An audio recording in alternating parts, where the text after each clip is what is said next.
D'accord. Bon, alors la distinction... C'est difficile après ce qu'il a dit. Oui. Vous vouliez répondre? Oui, oui, non, Bon. j'ai envie de répondre. Bon, non, parce que d'accord. non, sur ce point-là, enfin, moi je dirais, en citant Durkheim, que vous avez invoqué plusieurs fois, il disait tout le temps, l'inconscient c'est l'histoire.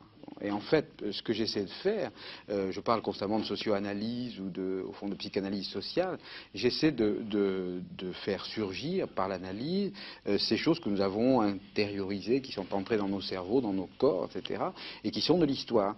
Alors cette histoire, elle est de deux ordres. Enfin, il y a d'une part l'histoire individuelle, enfin, nous apprenons des foules de choses sans le savoir, en fréquentant des gens, en habitant des espaces plus ou moins meublés, par exemple, meublés de façon différente, etc.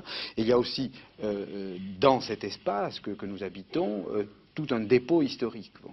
Et ce dépôt historique, moi je le cherche dans l'instant. Bon. Et au fond, je pense que sur ce plan-là, nos travaux sont tout à fait complémentaires. Par exemple, bon, prenons les attitudes à l'égard du temps. C'est une chose qui a beaucoup préoccupé les historiens, qui a beaucoup préoccupé les sociologues. Comment pensons-nous l'avenir? Est-ce qu'il y a différence selon les sociétés dans la façon de se situer par rapport à l'avenir, etc. Bon, je pense que le travail que vous faites en étudiant la genèse sociale, la naissance, le développement des institutions de crédit, de toutes les techniques qui permettent de maîtriser l'avenir, de se comporter dans le présent en fonction de l'avenir très éloigné, etc., ce développement permet de comprendre ce que le sociologue saisit à un certain moment, à savoir que les gens, selon leur rapport au crédit, selon leur classe sociale, par exemple, selon qu'ils sont en haut de la société ou en bas, auront des attitudes à l'égard du temps différentes. Bon. Autrement dit, je pense que l'historien est une espèce de psychanalyste. Enfin, d'ailleurs, ça, c'est une chose, je pense, qui est souvent mal connue. Enfin, je pense que l'historien nous apprend beaucoup plus sur notre inconscient, sur ce que nous avons de plus caché, etc., que le psychanalyste. Enfin, et je pense que le sociologue fait la même chose. Enfin, c'est-à-dire qu'il par d'autres techniques, en s'en prenant au présent, en interrogeant les gens, en les interrogeant d'ailleurs de manière tout à fait indirecte, enfin en les faisant parler d'autres choses que ce qu'ils croient dire, etc. Le sociologue découvre, oui, une espèce d'inconscient qui est de l'histoire. Vous voulez répondre? Non, je répondrai tout à l'heure. Ouais. Après, bon, alors ce livre, explication d'abord du titre, la distinction, et du sous-titre, critique sociale du jugement. Alors le titre est un petit peu un jeu de mots. C'est d'une part, oui, c'est la distinction, c'est le fait de distinguer, le fait de faire des différences. Enfin, et le goût, c'est, si on veut donner une définition tout à fait élémentaire, c'est le fait de différencier et d'apprécier. Enfin, c'est le fait d'établir des différences entre le bien et le mal, entre le chaud et le froid, le salé et le sucré, etc. Bon. Et la distinction, c'est aussi, comme tout le monde le sait, ce qu'on appelle la distinction naturelle, c'est une manière d'être excellente, quoi. Bon, alors le lien entre les deux sens du mot, c'est un peu tout le livre. Enfin, c'est-à-dire, bon, Par une critique sociale du jugement, c'est le sous-titre. Oui, alors par critique sociale du jugement, j'entends, bon, c'est le titre, il y a un titre célèbre de Kant, enfin que je pastiche de façon un peu ironique. Enfin bon, Kant a écrit une critique du jugement qui prétendait être une critique pure du goût. Enfin, bon, il essayait de répondre à la question qu'est-ce que goûter, qu'est-ce que préférer, etc. Et j'ai essayé de faire, disons, la même chose avec de tout autre moyen. J'ai essayé de montrer que dans les classements sociaux que nous opérons, quand nous mettons une cravate, nous ne mettons pas une cravate, quand nous mettons une cravate à pois, une cravate unie, quand nous achetons une Mercedes ou une 2 chevaux, quand nous faisons du yoga ou du rugby, etc. Tous les choix que nous faisons qui ordinairement sont imputés au goût et aux couleurs, enfin ce sont ces choses que l'on impute au fond à la nature. En fait, je pense que tous ces choix ont leur principe dans la société et dépendent d'une part de notre formation, de notre éducation, de l'ancienneté de notre éducation, de notre milieu, de notre capital scolaire, etc. Bon. Oui. Alors, autrement dit, dis-moi ce que tu bois, ce que tu manges, ce que tu accroches comme tableau chez toi, et je te dirai qui tu es. Oui, en gros, c'est ça. C'est-à-dire avec toutes les préférences d'une même personne sont liées entre elles. Enfin, ça, c'était l'hypothèse initiale. Justement, la tradition de l'esthétique pure, enfin, représentée par Kant, enfin, c'est un thème tout à fait banal.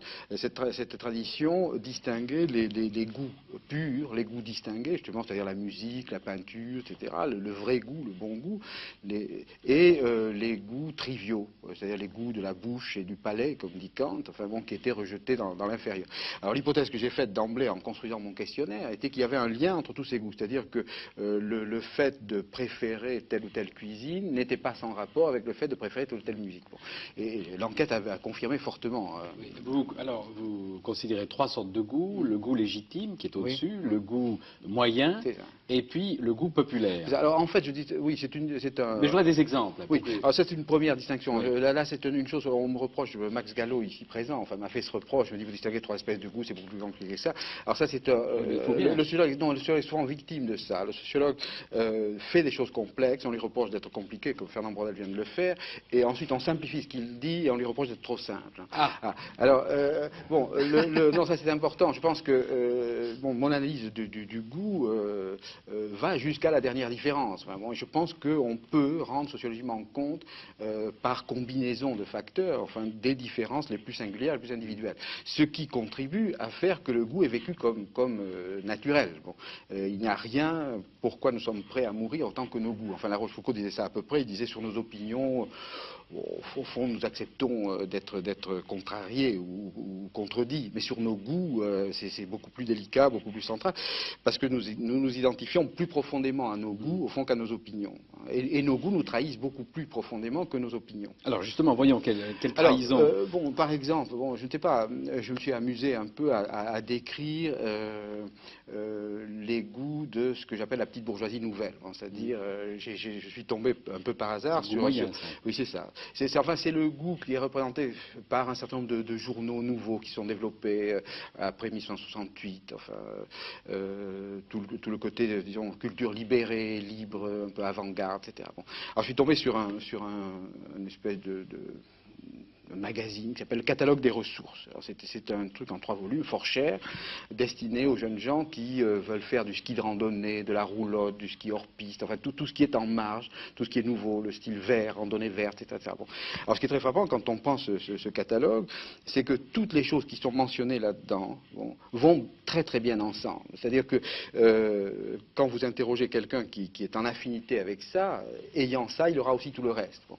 Et ça c'est vrai pratiquement dans tous les cas. Bon, de même, si on prend le goût bourgeois, alors là il faudrait distinguer des espèces de goûts. Enfin, le goût bourgeois ancien, les gens de vieille roche, comme disait Marx, enfin, les bourgeois de vieille roche, qui sont du côté du sobre, enfin vous en parlez souvent, du raffiné, de la double négation, de la litote, du refus de l'épate, de l'étalage, etc. Bon, alors là on retrouvera tout un ensemble aussi de choses parfaitement cohérentes entre elles et tout à fait exclusives des préférences tout à fait voisines. Oui, mais alors, si vous voulez, ce qui est important, c'est que les goûts, finalement, sont des dégoûts. Alors ça, j'ai mis beaucoup de temps à le trouver. C'est le dégoût du goût des autres. Enfin, ça je crois que c'est très important. Et finalement, pour faire parler les gens sur leur goût, il faut leur faire parler de ce qui les dégoûte.